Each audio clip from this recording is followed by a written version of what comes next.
a service of Capital District Off-Track Betting.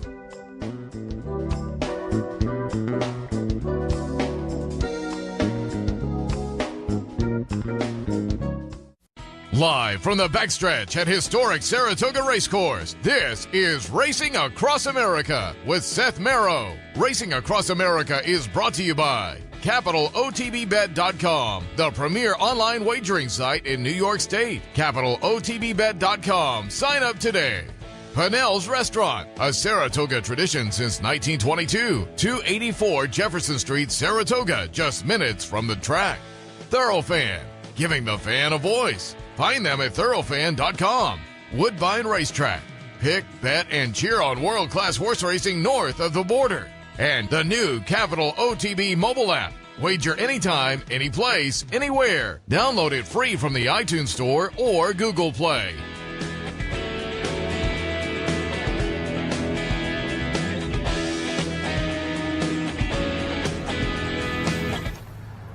Good morning and welcome to this edition of Racing Across America. Monday morning, Labor Day, closing day here at Saratoga. Bittersweet, always a little wiped out with the betting and the handicapping throughout the meet, but we hate to see it go. The racing has been great. The mornings here sitting in front of Clare Court have been a lot of fun. Top of the show, however, we're going to do a little recap of the meet. We bookend every year, really. Chris Kay, the president and CEO of the New York Racing Association, joined us at the beginning of the meet. Here we are on closing day. Good morning, Chris. Good morning. How are you? Very good. Happy to have you stop by and talk a little bit about what was a very successful 2017 meet. And let's get it started right out because came out with the numbers last night. Handle up for 2017, so that's good news. It really is. When you think about it, we set a record in 2015, which was a double-digit increase over the prior record.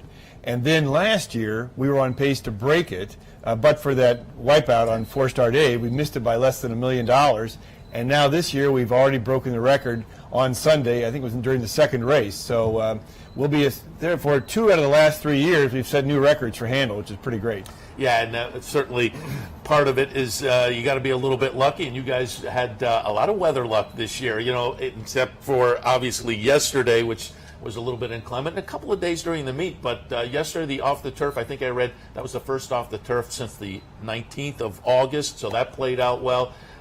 This is all about the weather, and it was great weather this year. Yes, I think that we may very well end up with the same number of races taken off the turf this year as last year.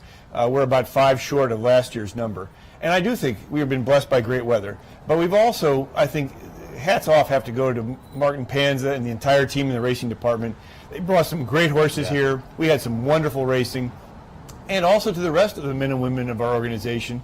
Because I think over the last 4 years, we've been able to convey to people the fact, A, there's something here for everyone.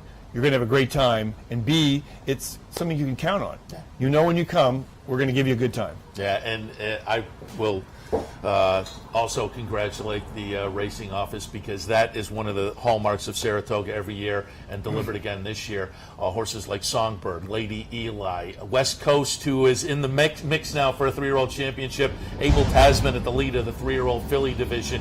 Really, the racing product has been top-notch, and when we get to the Eclipse Awards at the end of the year, a lot of those horses will have raced at Saratoga. Correct, including Gunrunner, who came in here not once but twice to win the Whitney and the Woodward in a rare feat, and is now, as a result of being here over this summer, the #1 horse in America. Yeah, it was a really great season from that aspect. Handle, attendance, very good, obviously. We talked at the beginning of the meet, and Mick, our technician, mentioned the changes that were made this year. One of them was the kids' playground. We talked about that at the start of the meet, and that's been very successful. Mick said he wanted to report back. His grandkids loved it, and so, as you say, there's something for everyone, the kids, the casual fan, and the hardcore player as well. Indeed, and also that it has been a huge success.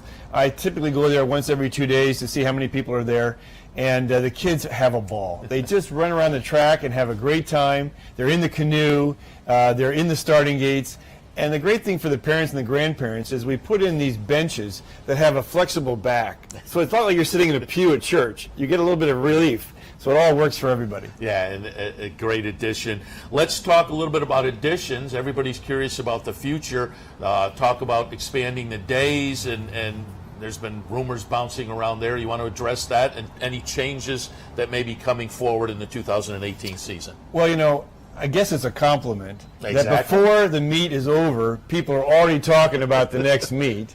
And I guess it's also a compliment that they say we want more, which is great. But, as you said, there are rumors. And I think that what we try to do is make sure that whenever we make a decision, we convey it to everybody through a press release at the same time. So if somebody came up to me and said, I have it on very good authority that you're going to extend the meet. And I said, didn't you say that last year? And the person said, well, yes, I did. I said, is this the same source that told you last year we were going to extend the meet? And they kind of dropped their shoulders and said, well, yes, it was. And so I said, well, what does that tell you?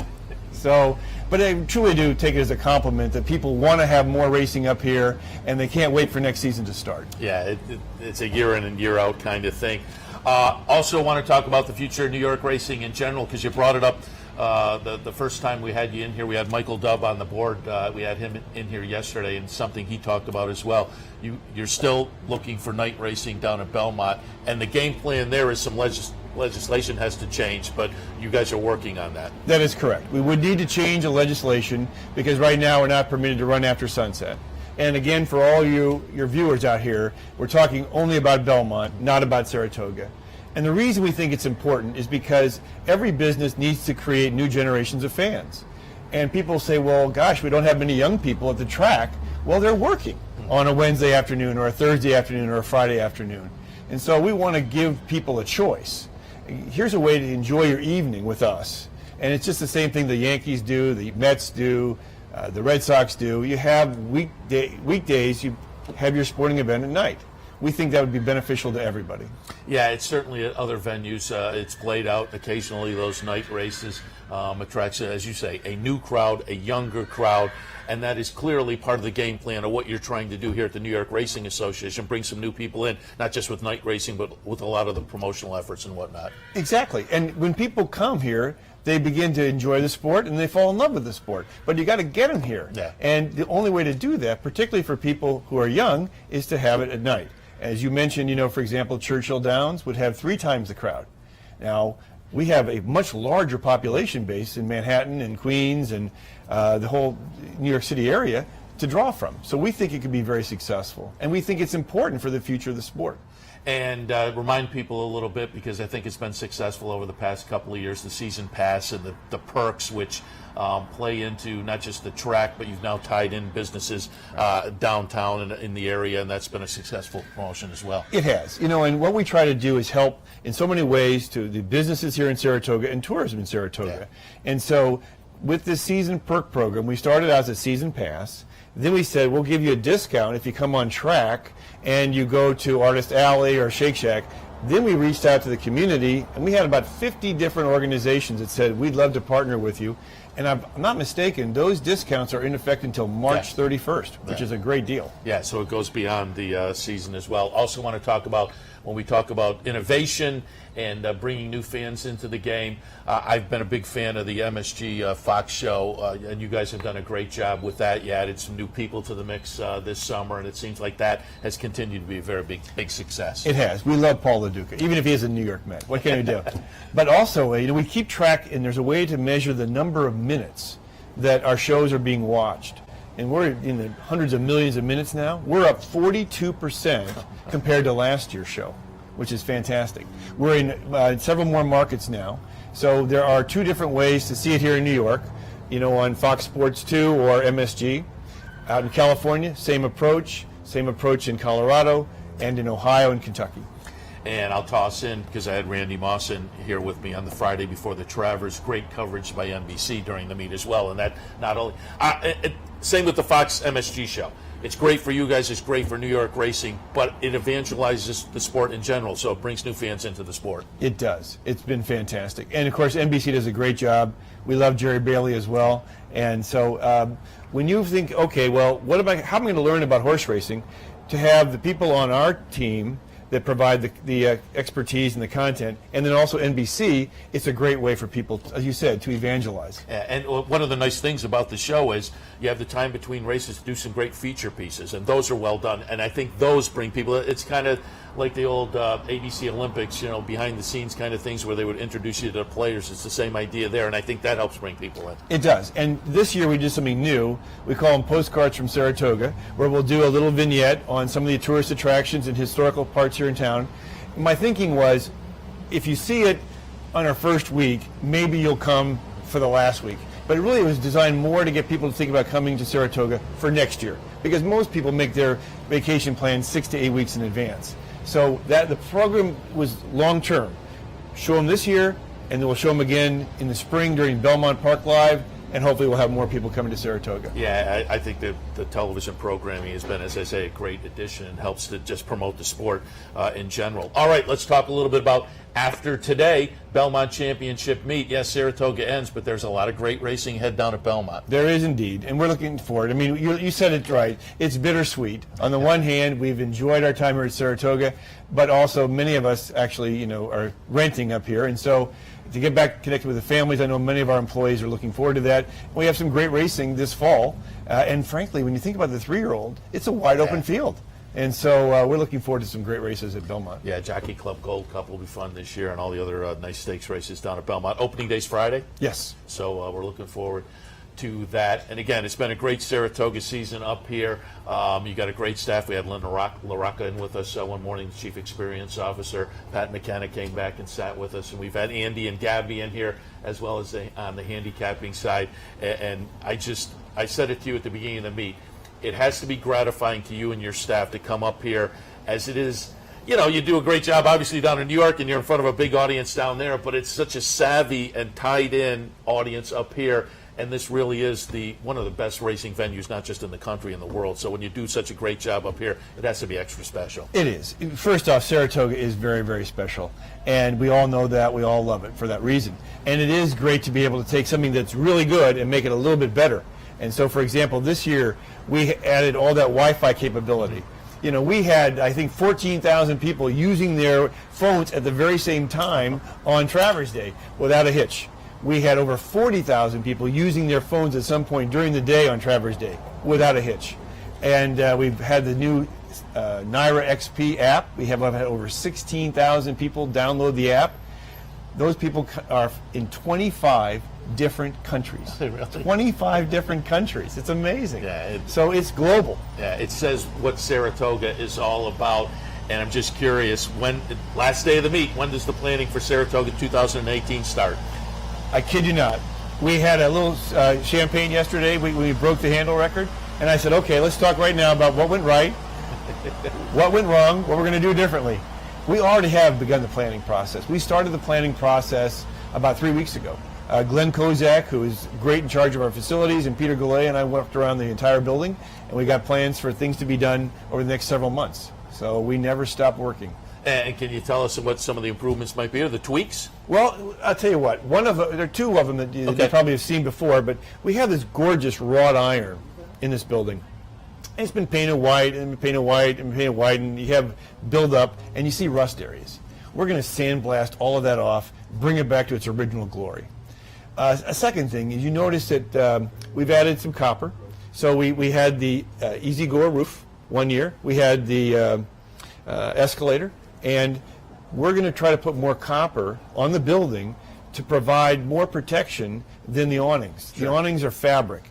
And, this is a great building. It has great bones. But if you expose that building and those bones to the weather, particularly during the wintertime here, it could have an effect upon the longevity of the building. So we feel like by putting in some copper roofs upstairs, it will also protect the building. And that ties back into the wrought iron. I will say, Wednesday, Thursdays, and Fridays, I do a little handicapping with News 10, who has the set out by the paddock, and they're up here live, and they do great. The local media does a great job covering you guys.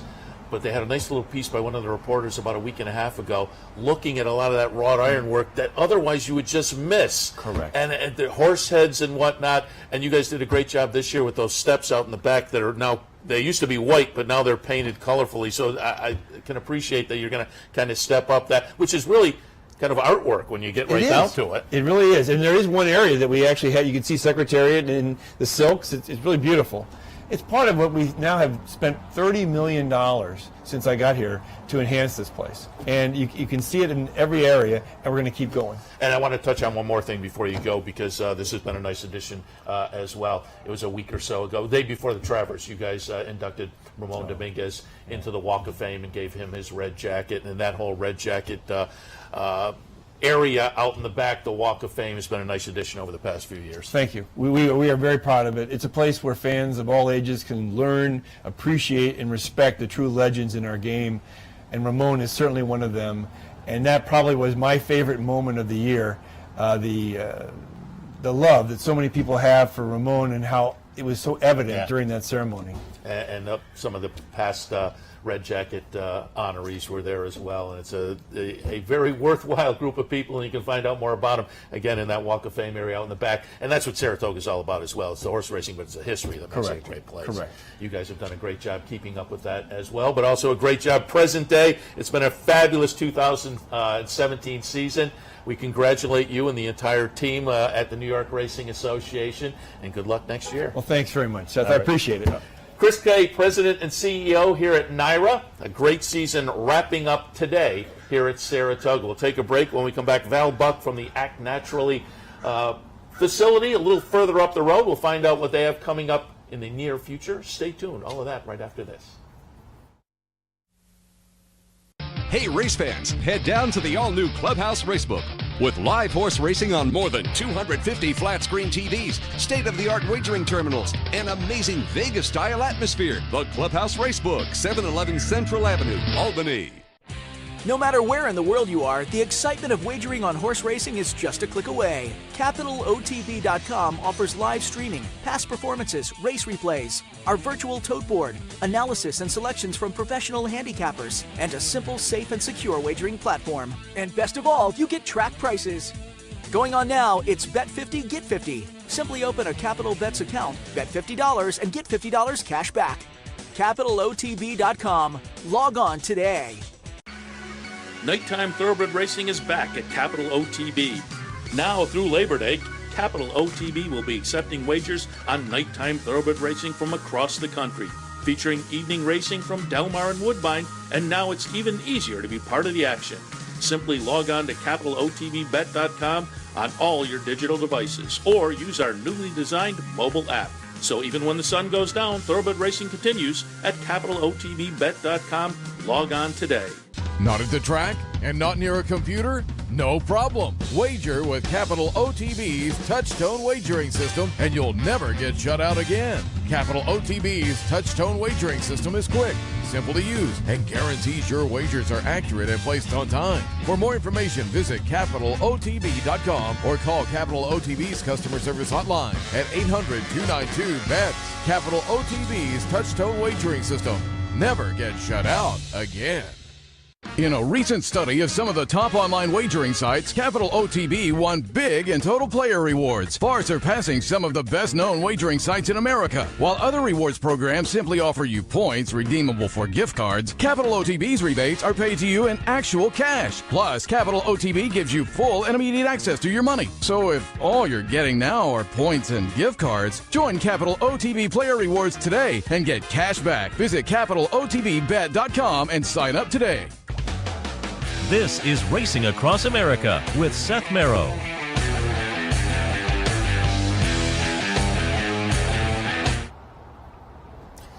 Welcome back to Racing Across America. Thanks again to Chris Kay, the president here at the New York Racing Association. Happy to be joined now by our friend Val Buck from Act Naturally, an organization that benefits both horses and humans. Always a pleasure to talk to Val. Good morning.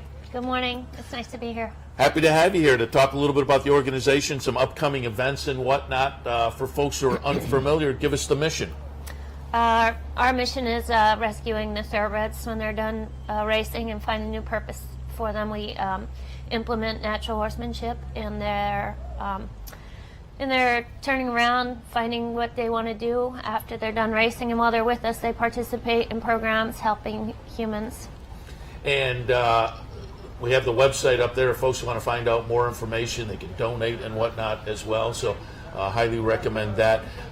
Give us a little bit of your background. I know you spent some time with D. Wayne Lucas. Yeah. I started at Keystone Racetrack. Oh, Some there you people go. might remember that. It dates me a little bit.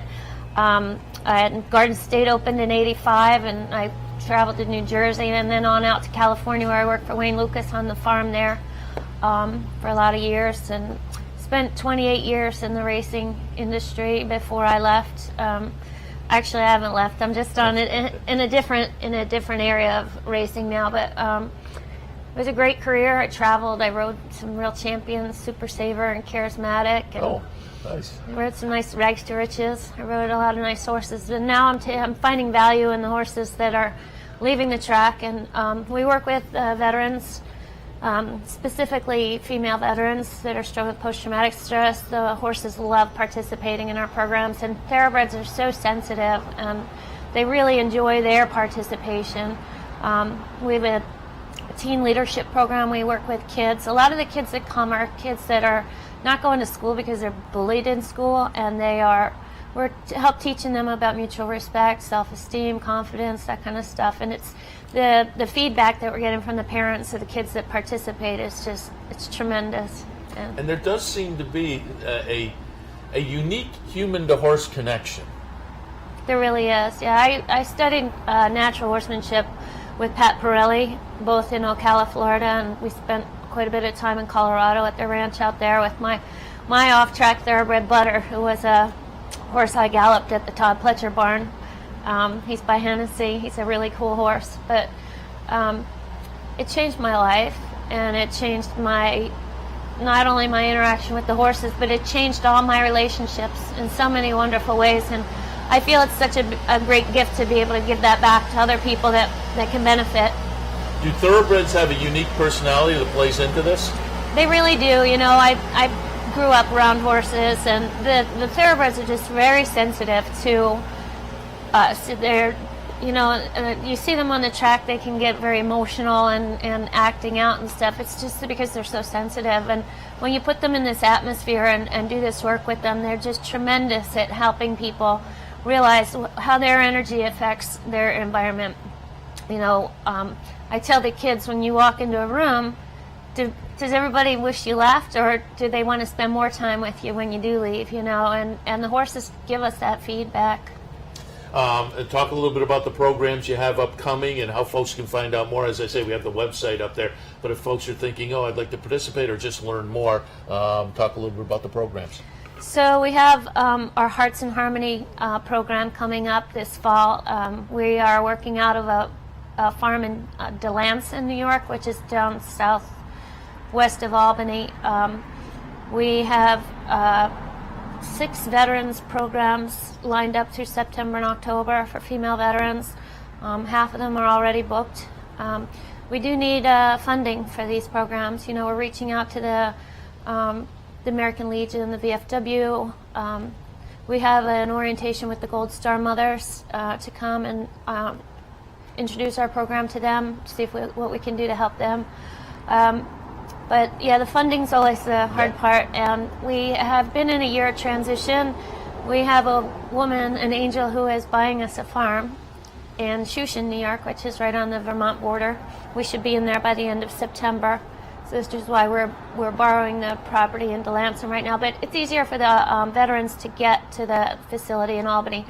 So that's going to be a little bit of a satellite facility for us to run our programs and house some more horses. We have brought quite a few horses through over the past year, found great homes for them, and I feel very honored that people are reaching out to me looking for horses. I'm looking for horses for people right now, thoroughbreds, and it speaks volumes in the work that we do, and that people are coming to us looking for horses. Yeah, we've had some discussions about this over the past few weeks when we've been here. New York Thoroughbred Horsemen's Association are now paying more and more attention to getting second careers for the off-track thoroughbreds after their careers on the racetrack is over. It seems like it's become more and more prominent in the racing industry. Do you find that? Yes, I've been to some of the meetings that they hold, the panels, and New York is really leading the way towards aftercare for thoroughbreds. There can't be enough of the organizations. We are in a coalition with the Thoroughbred Retirement Foundation, Saratoga Warhorse, and heading for home, which is a standardbred rescue. We just had our 5K last Saturday. Oh, right. The guys from the Saratoga Special were over there. It was great. I rode one of our off-track thoroughbreds. But, you know, when people are sitting in the grandstand, you have to remember that there's a heart and soul in those horses. When we watch them go around the track, they're living, breathing, compassionate, sensitive animals. And it's very important to make sure that they have a safe place to go when they're done racing, because when they go to slaughter, it's a horrific ending. So we really need to focus on keeping them safe when they leave the track. And how long have you been doing this? How long since the transition for you from the racetrack to what you're doing now? Well, I took horses all through my racing career. As an exercise rider, I've always had a horse here or there where I could find a place to keep them and find a new home for them. I started with Saratoga Warhorse in 2009, I believe. I supplied the horses to their program for the first 3 years as they got started, and I left because I wanted to do more for women. And so we got our 501c3, our not-for-profit status in 2013, so it's been 4 years now that we've been going, and I'm not a very patient person. I wanted it all overnight, but it's been a process, and we're finally getting into a place right now where things are really good. Fill us in on the process of when a horse does leave the racetrack. What's the kind of the wind down period, then transitioning into a new career? How does that happen? How long does that take? Well, I just brought one home last night. Bobby Barbera left a horse here for me. I picked him up last night and brought him home. He's in a stall at the barn now. I'll put him out in a round pen with the ponies. I've got cute little ponies, and they're good at keeping themselves safe, but you know, I get that interaction. And one of the unique things about my property is it's not level. There's a lot of rocks, and it's up and down, and so when they get out and they want to run, they have to, whoa, wait a minute, because the ground's not flat underneath of them anymore. And I'll introduce them to some of the calmer horses that I have, and it all depends. You know, if they have injuries, it might take some time for an injury to heal. Each horse is unique in their time that it takes them, and I let that process happen naturally. I don't force them to step into a new career right away. I wait for them to let me know that they're ready.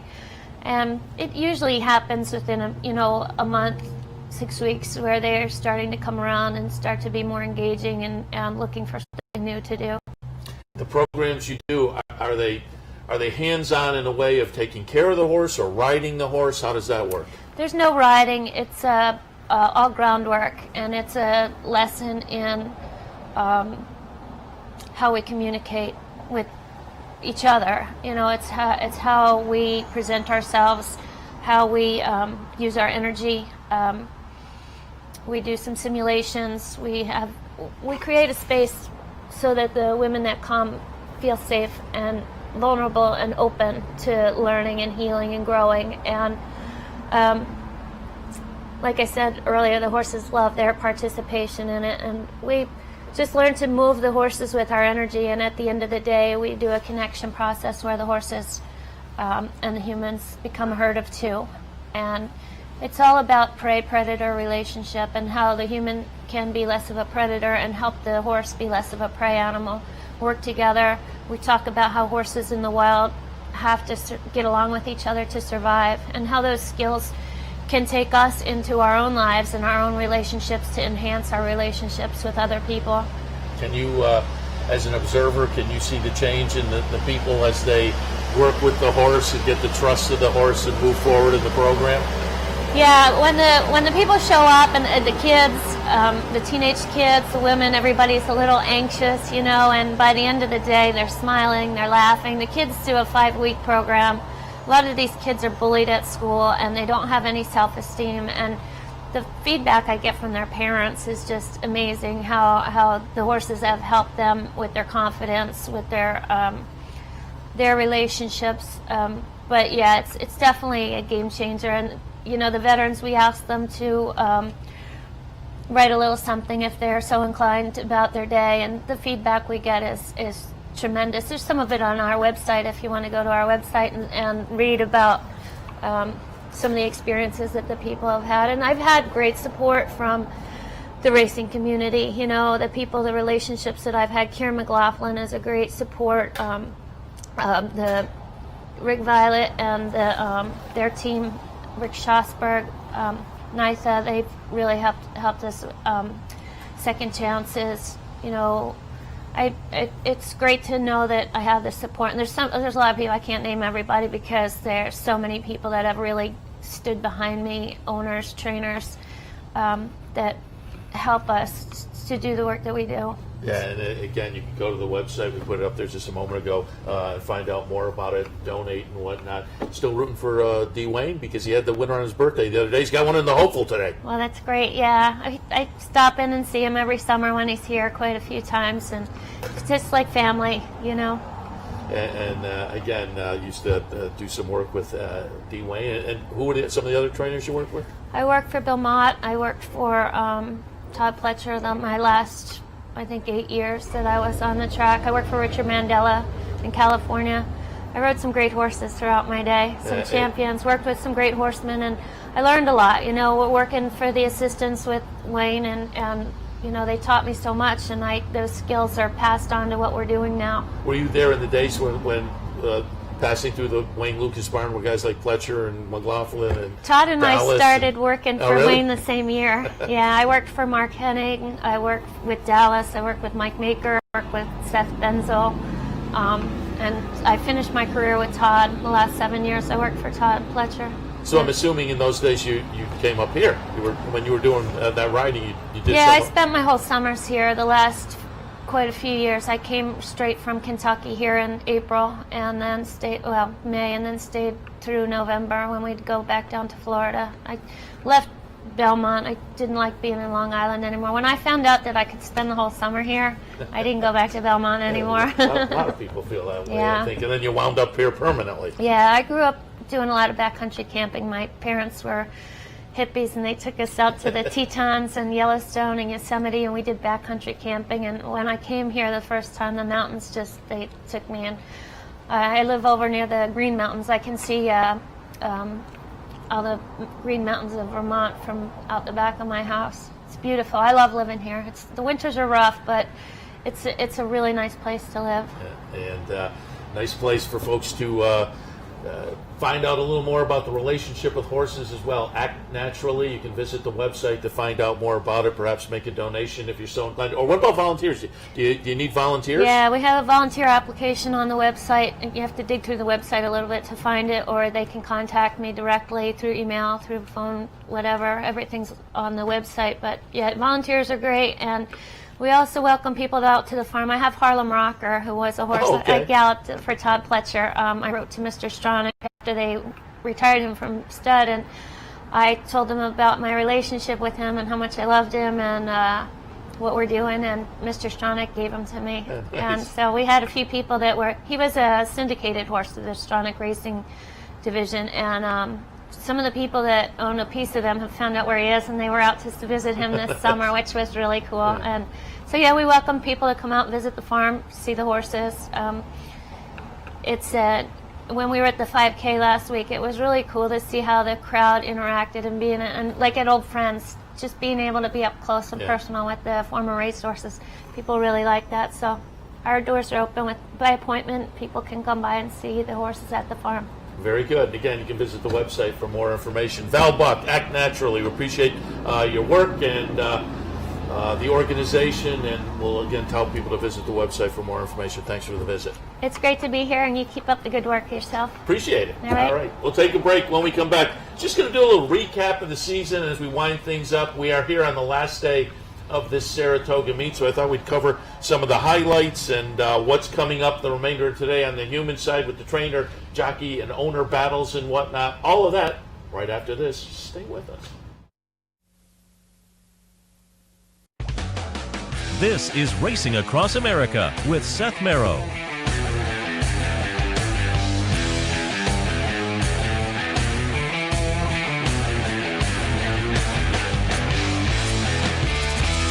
I'm Mark Cassano. Join me Saturday mornings at 10 for Down the Stretch.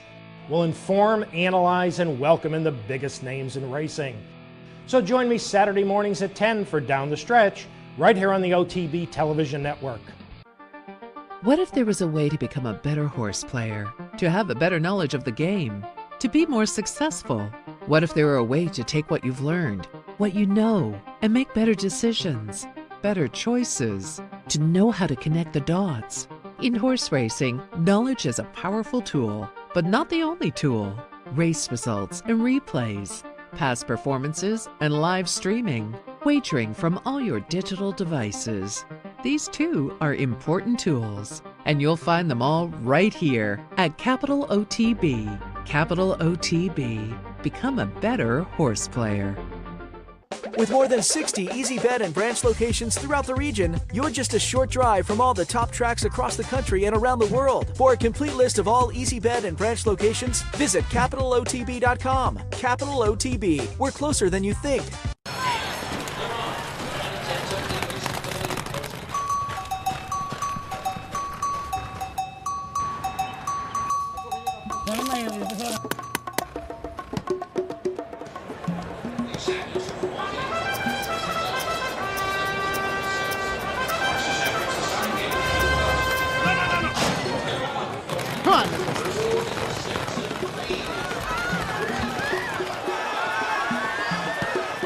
Coming right back, the American, the European, and it is theatrical in front. Trempolino driving hard, full out, is trying to get him, and here is the wire, and theatrical has won it. Absolutely spectacular. I'm Steve Beck. And I'm Seth Merrill. Together, we're loose on the lead on Capital OTB, Sundays at 10 a.m. Why should they watch, Seth? Sit down on Sunday, have a bagel, get some great racing conversation. Cream cheese only, no jelly. Sundays, 10 a.m., loose on the lead, Capital OTB.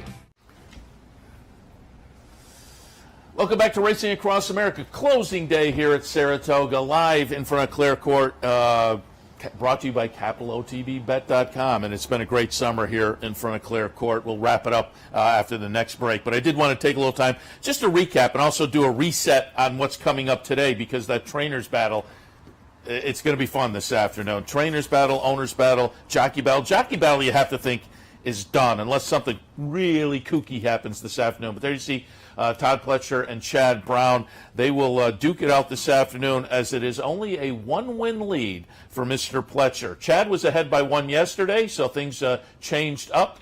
It is 39-38 in favor of Todd Pletcher. That'll play out this afternoon in the variety of races that will go with. Once again, let me remind you, we're off the turf 2, 5, and 10 today. We're on the turf in the 7th and the 8th. But that'll play out this afternoon. It should be fun. You can see this brewing almost from day one. It was funny. Mark Casano had Todd Pletcher in the Saturday before, here on this set, the Saturday before the meet started.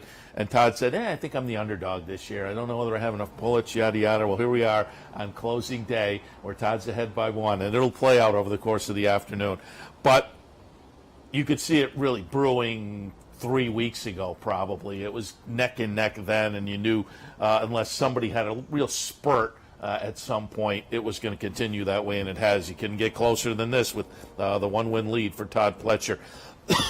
Further down the list, Linda Rice had a nice meet. She's in third place. Bill Mott, Rudy Rodriguez, a nice meet for him. Kieran had a very nice meet also. George Weaver, we had him on the Sunday morning show a few weeks ago. He's put together a pretty good meet in Jason's service as well.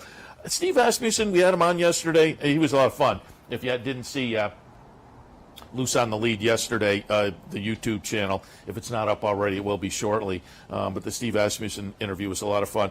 I'm thinking he's probably feeling it was a little light. It was okay, 9 wins and 63 starts. But he throws in the Whitney and the Woodward. I'm sure he was okay with that. He had the 2-year-old stakes winner with Copper Bullet. So I think overall probably pretty happy. Jeremiah Engelhardt with how many does he have in today? Because he's shooting for 10 wins. He's got 3 in today, and I don't think any of them scratched. Going back to the, I'm trying to think.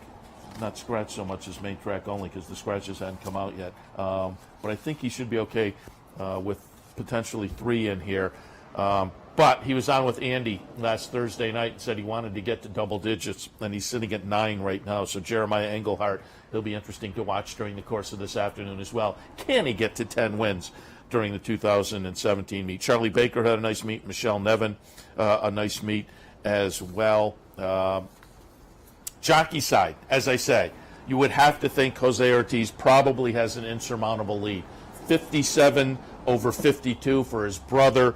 5-win lead going into the last day. It seems very hard to imagine unless something really quirky were to happen for Irod. But congratulations, presumably, to Jose for getting it done. Irod second. John Velasquez, really, really nice meet. We had a great conversation with him as well. Check out the YouTube channel.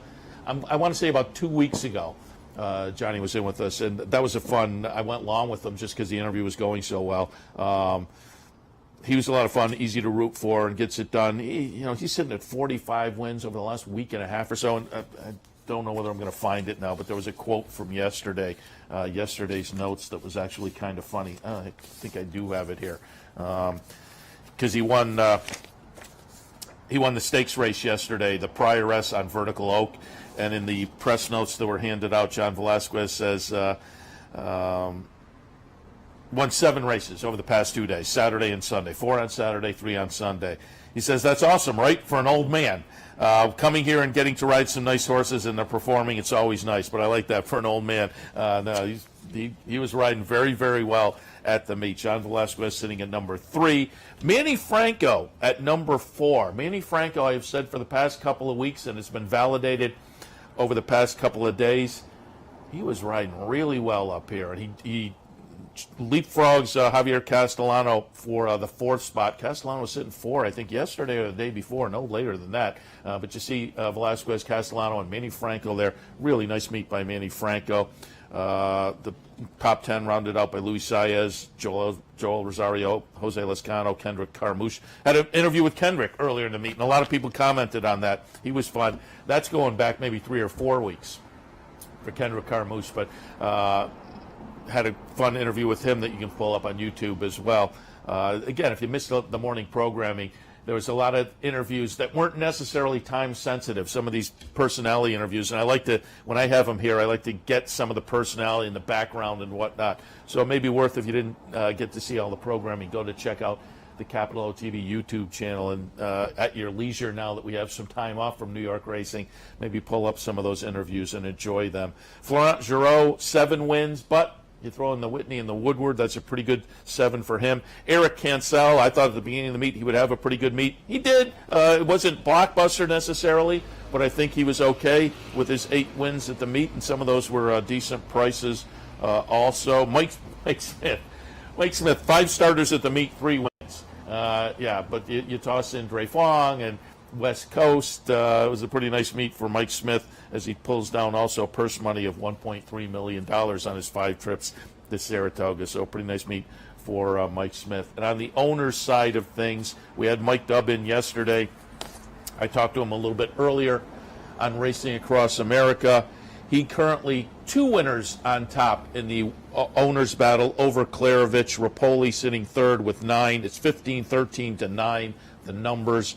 But Mike Dubb sitting with the 2-win lead, sitting in a pretty good spot. I think Klarovich has some runners today, but you would think Mike's Dubb in a decent spot this afternoon. So again, congratulations to everybody who's in the lead right now. We'll see how it plays out over the remainder of this Monday, but it should be fun on the human side to continue to watch. All right, I wanted to pull up some races, some highlights of the meet. In my eyes, I was kind of looking last night. I don't have them all, but I have at least a few of them to take a look at. Going back to very, very early in the meet, we'll watch the Grade 1 Diana. It is going to be number 3, Lady Eli, getting it done in here. She had come back this year and run 2nd and run 1st. She won the game lead out at Santa Anita back at the end of May in her 2nd start of 2017. This was her 3rd start and a pretty nice win. Guts out a head victory over Codera in the Grade 1 Diana. So this was win number 2 in start number 3 in 2017. And then she came back just about a week ago to run in the nightcap or the nightcap stakes race on that Travers card last weekend and won that, the Boston Spa. And the Boston Spa victory last week was interesting because it avenged the first loss of her career, which was the comeback effort last year here.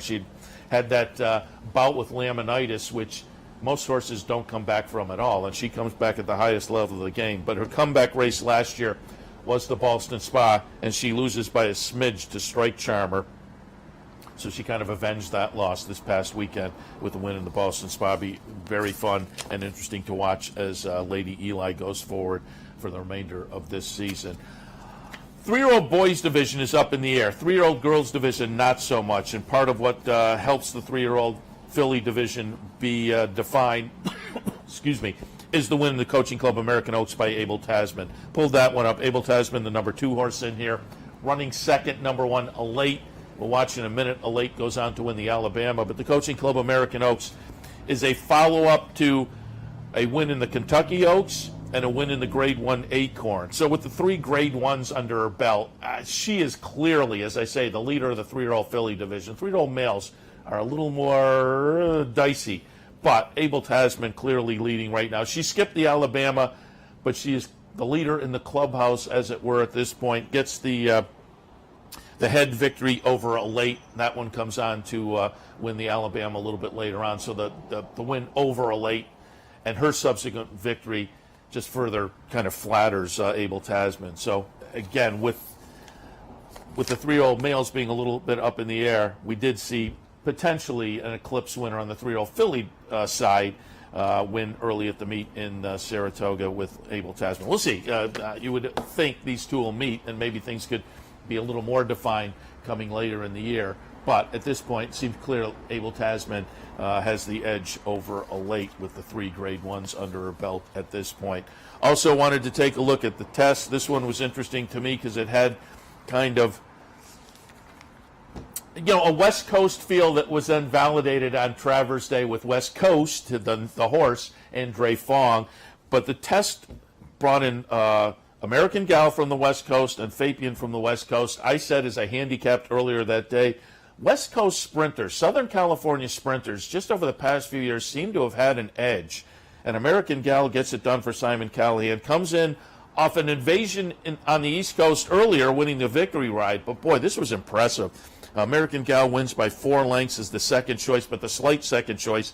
The favorite was Fabian, the other Southern California winner. Fabian comes in for Bob Baffert and runs second in here. Tequilita runs third.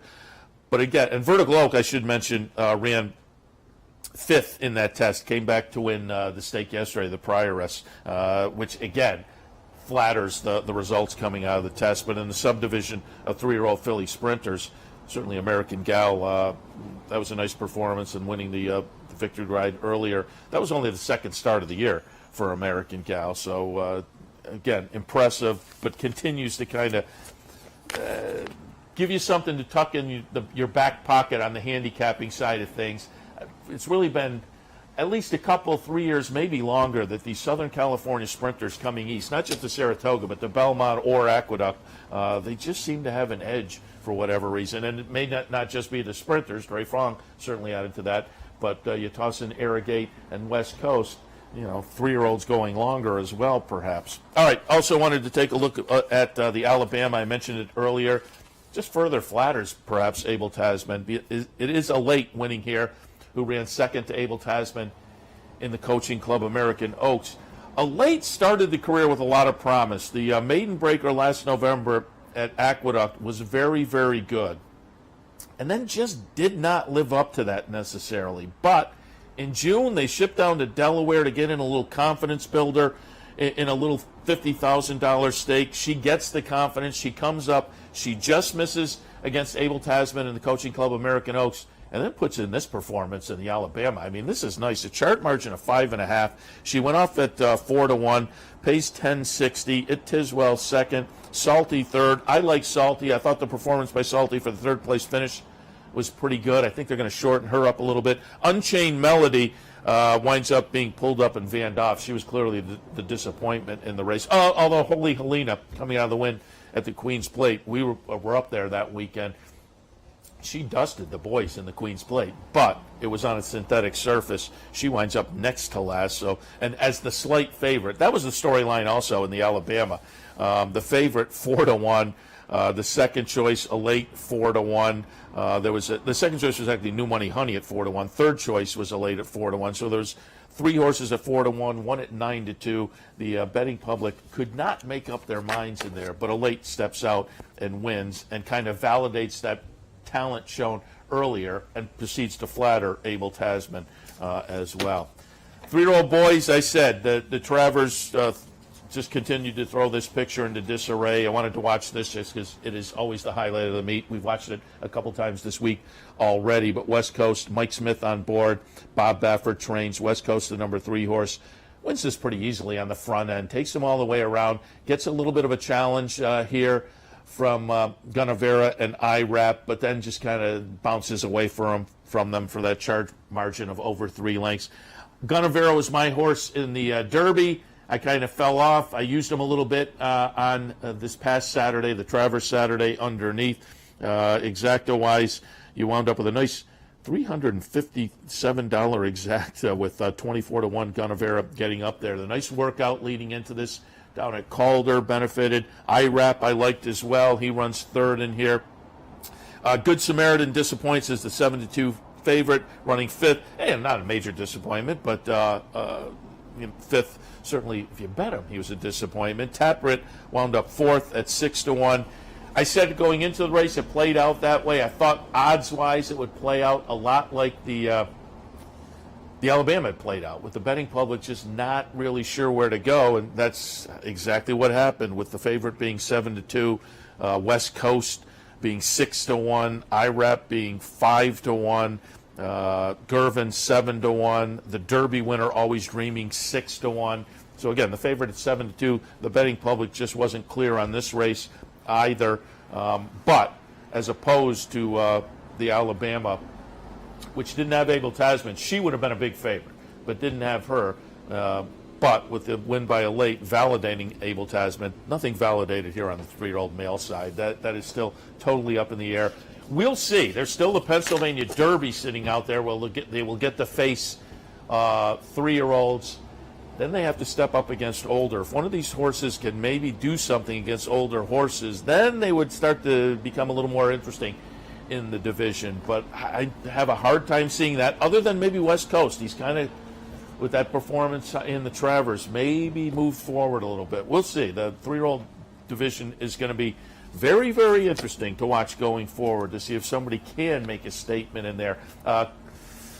Oscar performance on the turf side, maybe folks will start looking at him when it comes to Eclipse Awards. He's going to face older in the Joe Hirsch coming up down at Belmont. Practical Joke on the sprint side, but I've heard people over the past couple of weeks, as his name has gotten tossed out, say, I don't know if I could go with a 3-year-old sprinter for the 3-year-old Eclipse as voters, so that maybe becomes a little more dicey. Also, this past Saturday, highlights of the meet, Songbird defeated in the personal ensign, but comes out of that needing some surgery. There may have been excuses there. She was subsequently retired, so maybe that second-place performance by a neck is a lot guttier than it looked on first blush. Dre Fong, as I mentioned earlier, with the win in the stake, the Forego on Travers Saturday. That was a nice performance, chart margin of 4. Lady Eli with the second win at the meet, length and a half in the Ballston Spa on Travers Day as well. The Jerkins, Practical Joke, Tackleful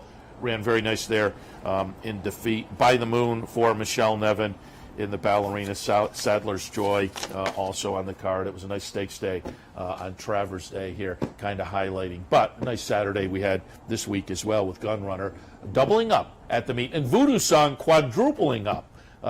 4 wins for Voodoo Song and Linda Rice. That was a nice story as well. A lot of nice stories, a lot of nice racing. The human side of the stories continue today with the trainers battle. We will be watching that closely. Should be a lot of fun. So I just wanted to do the reset on the human side with the one win margin between Pletcher and Chad Brown. That'll play out this afternoon.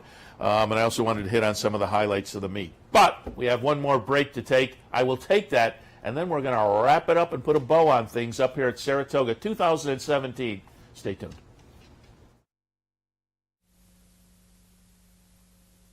No matter where in the world you are, the excitement of wagering on horse racing is just a click away. Bet any place, anytime at CapitalOTBBet.com. And be sure to download our new mobile app from the iTunes Store or Google Play.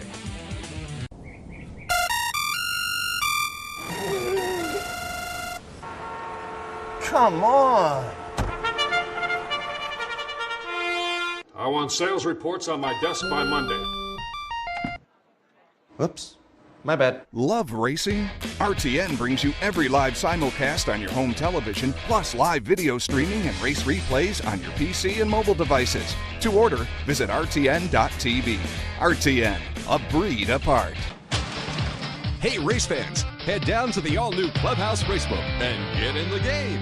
With live horse racing on more than 250 flat-screen TVs, state-of-the-art wagering terminals, fantastic food and drinks, an amazing Vegas-style atmosphere with seating for nearly 900 of your closest friends. Conveniently located at 711 Central Avenue, right off Exit 5 of I-90 in Albany, the Clubhouse Racebook is the better choice.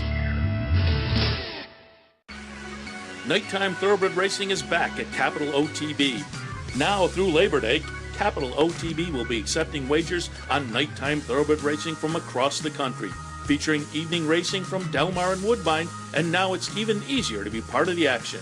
Simply log on to CapitalOTBBet.com on all your digital devices, or use our newly designed mobile app. So even when the sun goes down, Thoroughbred Racing continues at CapitalOTBBet.com. Log on today.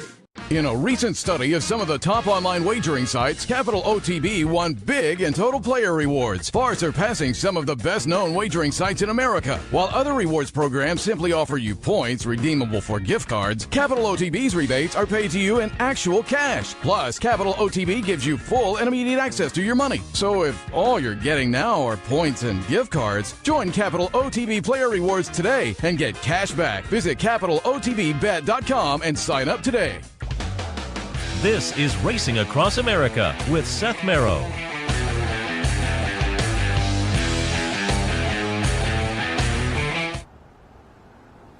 Welcome back. The party's over. We're wrapping things up here. 2017 Saratoga. It's always a lot of fun, and I thank everybody who took the time to stop me on the front side and appreciate the programming and the work we do over here. I appreciate the feedback. Most of the year we're down in a little studio in Albany, and so you don't get a chance to get that feedback, but it's always fun up here. And I probably had at least a half a dozen people a day who would walk up and comment very nicely on the work we do here. And so I'm going to shift gears a little bit. It's perhaps self-serving, but I will take the place of the audience because I'm the one who gets the feedback, and I will now feed it through the camera to the folks here who do such a great job. We had our president, John Signor, in here on Friday. He mentioned the board of directors, and they support the programming we do here in the summertime and have done for a number of years that gets that great feedback. I mean, we're here on the backstretch in probably the best television set in all of horse racing with Claire Court behind us.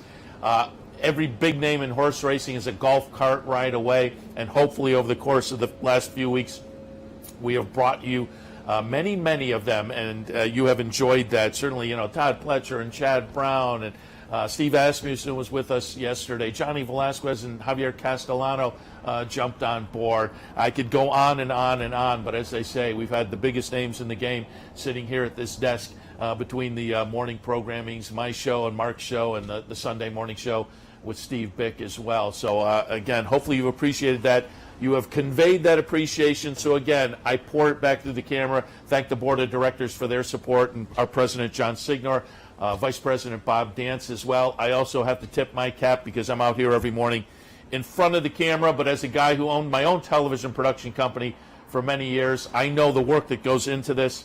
So thanks to Brian Dorenzo and Mick Richards, who have been up here throughout the meet in the trailer, getting things done down in Albany. Dan Hayes, Pat Peretta, Dino Cantonacci, and Landis Burgess doing a great job down there as they have gotten the shows ready for me with the background things, the video replays and commercials and promos and graphics and whatnot. Everybody down at OTB who participates at the branches, we appreciate your participation, which pulls people in and gives people the opportunity to play during the year.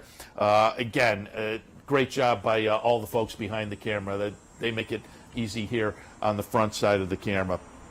do want to alert you. We are taking a little bit of a break. We have to break things down, move equipment back to the studio in Albany. So we'll be back on with afternoon handicapping starting Wednesday the 13th. So mark that on your calendar, Wednesday the 13th. Another programming note, we're back at Woodbine for some morning programming starting Saturday the 16th. We'll be up there covering the Woodbine Mile. We did that last year, had a great time watching Tepin, but it should be a great race again this year. So again, starting on the 16th, we will jump back in with some morning programming. You can see there, Woodbine as a sponsor. We'll have some fun promos and events as well. Woodbine Mile Day, Saturday, September 16th. But mark that on your calendar. We will be live with morning programming from Woodbine that weekend as well. Mark mentioned it yesterday, but I will reiterate. Mark Casano back on board starting the 30th as he goes on kind of the retirement tour, as it were, leading up to the Breeders' Cup. And again, I'll take the opportunity to pass on the great comments I get from the front side on Mark as well. Mark has been out here for years and years and years, so you get a chance to see him kind of get as I say, a little victory lap, as it were, leading into the Breeders' Cup. Mark comes back Saturday morning, September 30th. Looking forward to that. But we're winding things up as far as morning programming for at least the next, until we come back for Woodbine, but then a little while as well. More afternoon programming starts Wednesday the 13th, however. But I'm trying to think if I forgot anything. If I did, the guys can tell me in my ear. I think I touched on everything here. And I hate to leave, though. Because it's a sunny, beautiful day, and it's Saratoga. And after this, we start the countdown to next year, which is a long ways away. But it's been a fun meet.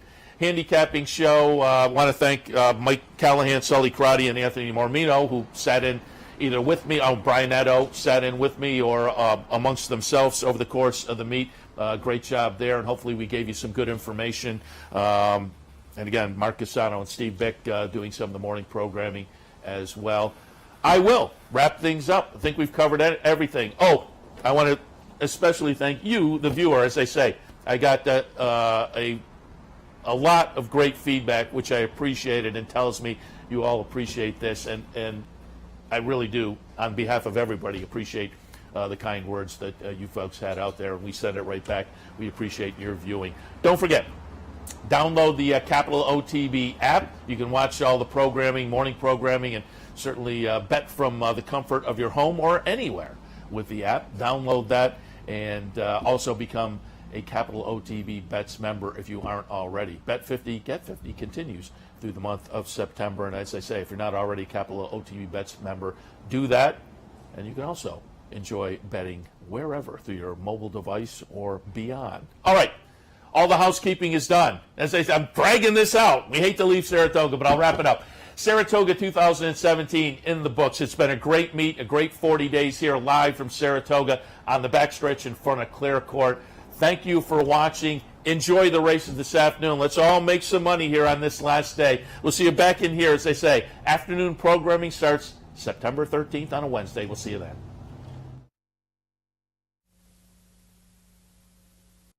You've been watching Racing Across America with Seth Merrow. Racing Across America has been brought to you by CapitalOTBBet.com, the premier online wagering site in New York State. CapitalOTBBet.com. Sign up today.